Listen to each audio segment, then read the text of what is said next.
Right, let's have a proper chat about something that's been rattling around in my head lately. You know that feeling when everyone's banging on about their next big venture, posting every single step of their journey on social media, and basically making more noise than a Saturday night in Camden? Well, what if I told you that the most successful people I know are the ones you've probably never heard of until they've already made it? Today, we're diving deep into a philosophy that's as old as time but as relevant as ever. Working hard in silence and shocking them with your success. And before you roll your eyes thinking this is just another motivational spiel, stick with me. This isn't about toxic hustle culture or grinding yourself into the ground. This is about strategic brilliance, authentic achievement, and the power of letting your results do the talking. Let me start with a story that perfectly illustrates this principle. There's a bloke I know, let's call him James, who worked as a customer service representative for a tech company.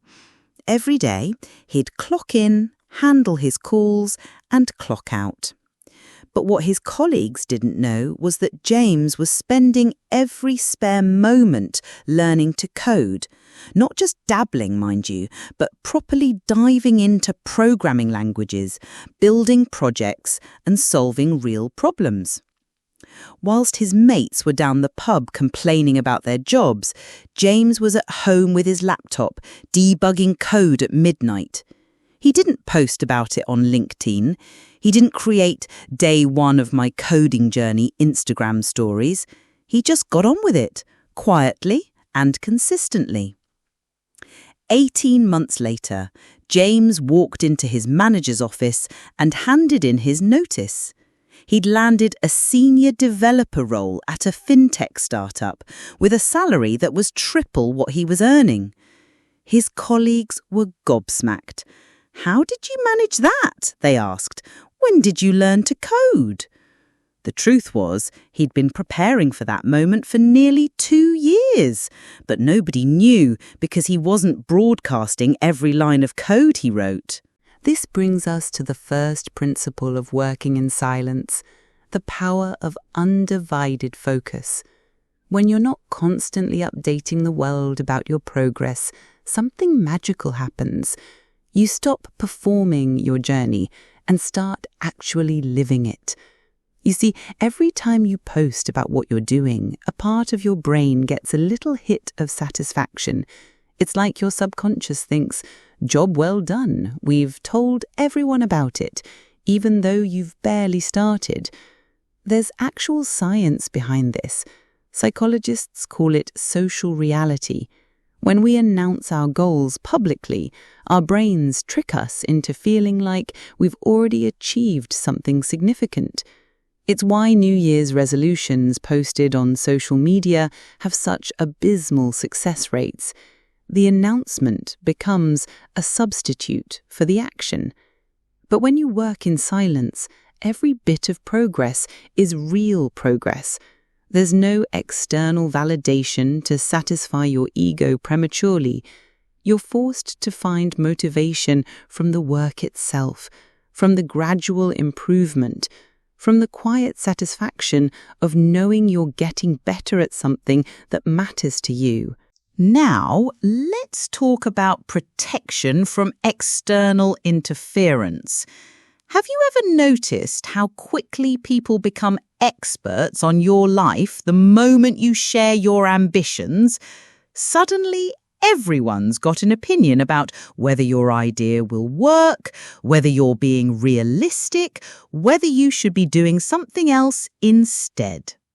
I've seen brilliant people abandon perfectly viable projects because they shared them too early and got discouraged by well-meaning but uninformed feedback.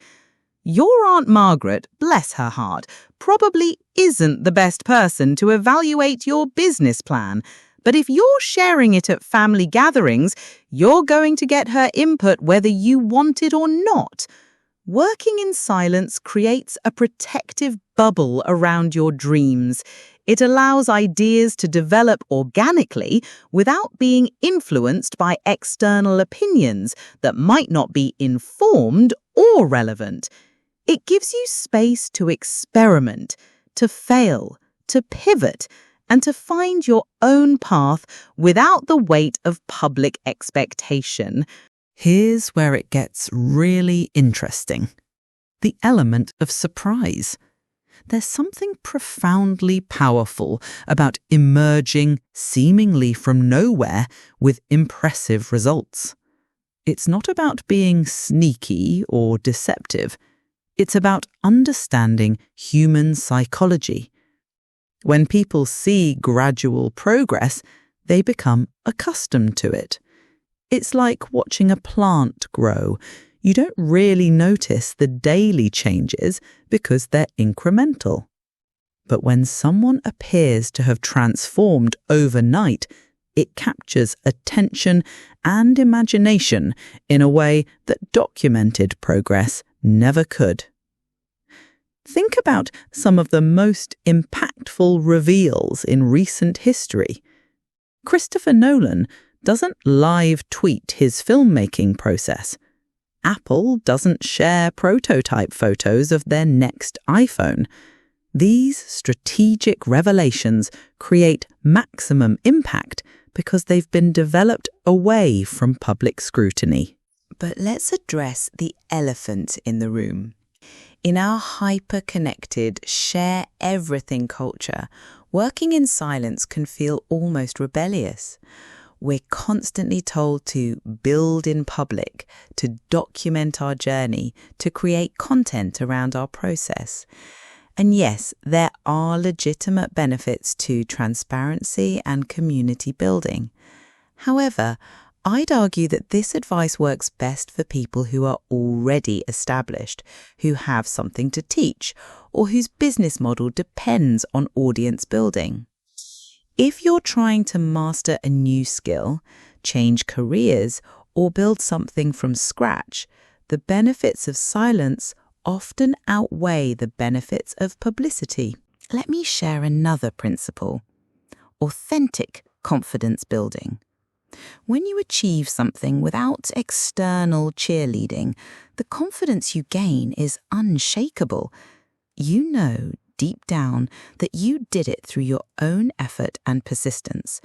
There's no doubt about whether you deserved the success or whether it was just good marketing. I remember speaking to a woman who'd built a successful consulting business entirely through word of mouth. She'd never posted about it on social media, never wrote articles about entrepreneurship, never attended networking events. She just focused on delivering exceptional results for her clients, one project at a time. When I asked her about confidence, she said something that stuck with me. I know what I'm capable of because I've proven it to myself over and over again without an audience. That's authentic confidence. It's not dependent on likes, comments, or external validation. It's built on a foundation of real achievement and genuine competence. Now, working in silence doesn't mean being secretive or antisocial. It means being strategic about what you share and when. It means understanding the difference between productive sharing and validation seeking. It means recognizing that some phases of development require internal focus rather than external engagement. Think of it like a chef perfecting a new recipe. They don't invite food critics to taste every experimental version. They work privately, adjusting ingredients, refining techniques, and testing with trusted friends until they've created something worthy of public presentation. The silence isn't about secrecy, it's about respecting the creative process. Here's a practical framework I call the silent development cycle. Phase 1 is foundation building. This is where you're learning basics, making lots of mistakes, and figuring out what you don't know. This phase benefits enormously from silence because you need freedom to be rubbish without judgment. Phase 2 is skill refinement. You're getting competent, but not yet confident. You might share progress with a very small circle of trusted advisors, but you're still primarily focused inward. Phase 3 is mastery approach. You're becoming genuinely good at what you're doing. You might start sharing some insights or helping others, but you're still not broadcasting your entire journey. Phase 4 is strategic emergence. This is when you're ready to reveal your capabilities in a way that creates maximum positive impact for your goals. The beauty of this approach is that it allows for authentic development. You're not performing competence, you're actually developing it.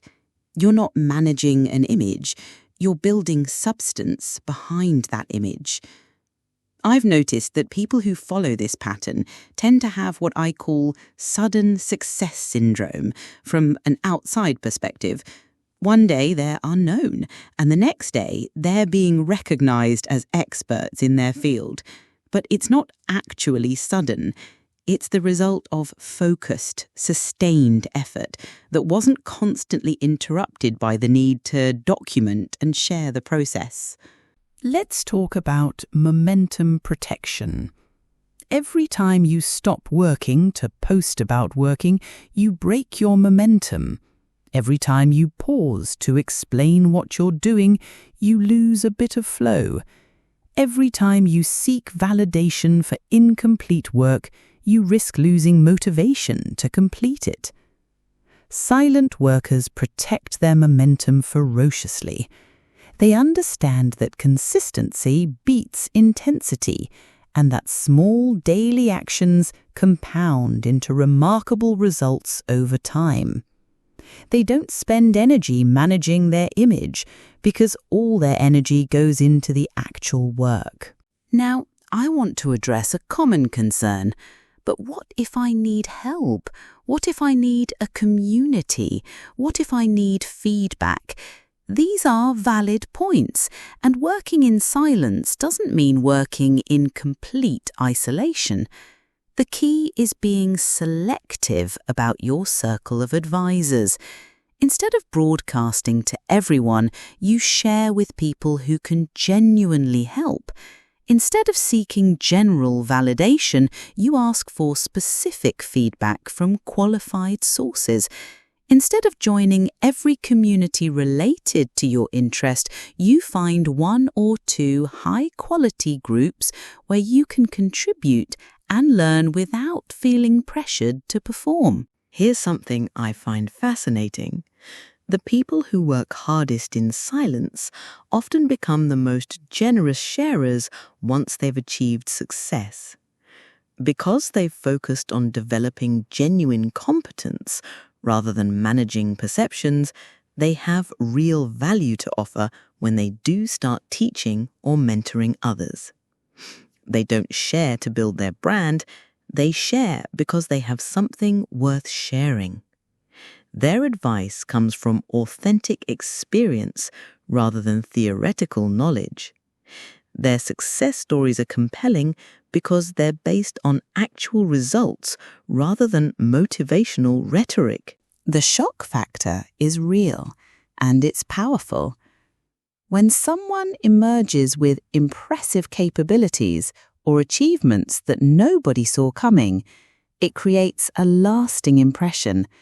It generates respect, opportunity, and interest in ways that gradual revelation rarely does. But here's the crucial point. The shock isn't the goal, it's a byproduct. The goal is to develop real competence, achieve meaningful results, and build something valuable. The surprise element is just a natural consequence of having done serious work away from public scrutiny. I want to share one more story before we wrap up. There's a woman I know who decided she wanted to become a published author. Instead of posting about her writing journey, attending every literary event, or constantly discussing her novel in progress, she simply wrote. Every morning before work, every evening after dinner, every weekend when others were socializing. 2 years later, she announced that her novel had been accepted by a major publisher. Her friends were astonished. "I had no idea you were writing a book," they said.